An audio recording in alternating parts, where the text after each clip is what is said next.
Let me start to take some questions from the back of the room here, and if you have anything in general or just want to direct it somewhere. My name is Peter Koch. I'm the race secretary at Freehold, and I just want to point out, 25 years ago, the money in the pools, all the money was bet at the racetrack, and obviously it's changed quite a bit. Now it's probably 80 or 90% of the money is bet someplace else.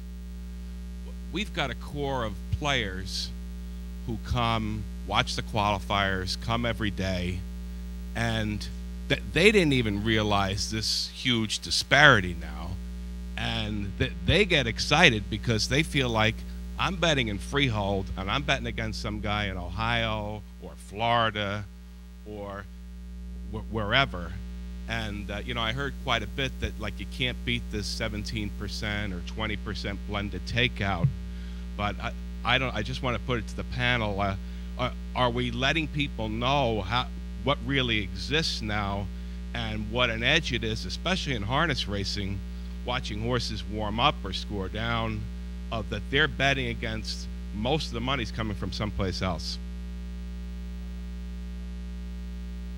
To attract more money, you'd need to improve your whole simulcast product, your graphics, your whole plan as to how you present it to those 90% that are out there. In order to increase that money, then yes, then there would be something to win for those who are sharper, who are more attentive to your product, who are live and are able to see these things. But until that product gets better exposure and attracts more people, you know, then what's the point?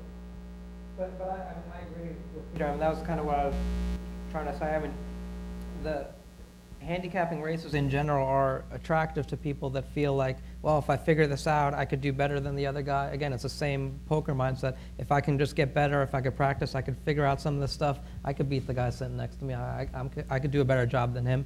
And that's kind of the point that Peter's making. I mean, and what Tom said. I mean, you look around the grandstand, and it's like, geez, I'm playing against these guys. I might have a shot. Now, I mean, I know what Jamie's saying. If you look at it mathematically, you know, from a really big bettors, like big bankroll, just looking at the numbers, boy, that's a big takeout. I understand that.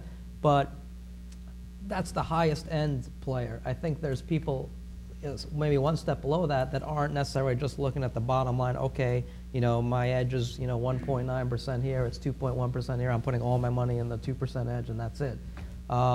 You know, I definitely think, like, if we could somehow, again, just you know, position the game as, you know, if you know what you're doing, if you're, you know, smarter than the guy next to you, you could actually.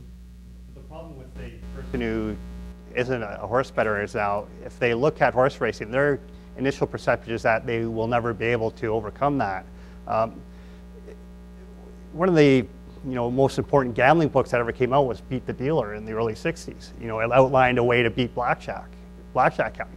Blackjack was not a major game in Las Vegas before Beat the Dealer came out. After it came out and it became a bestseller and everyone thought, hey, blackjack's a beatable game, blackjack became the #1 table game in Las Vegas.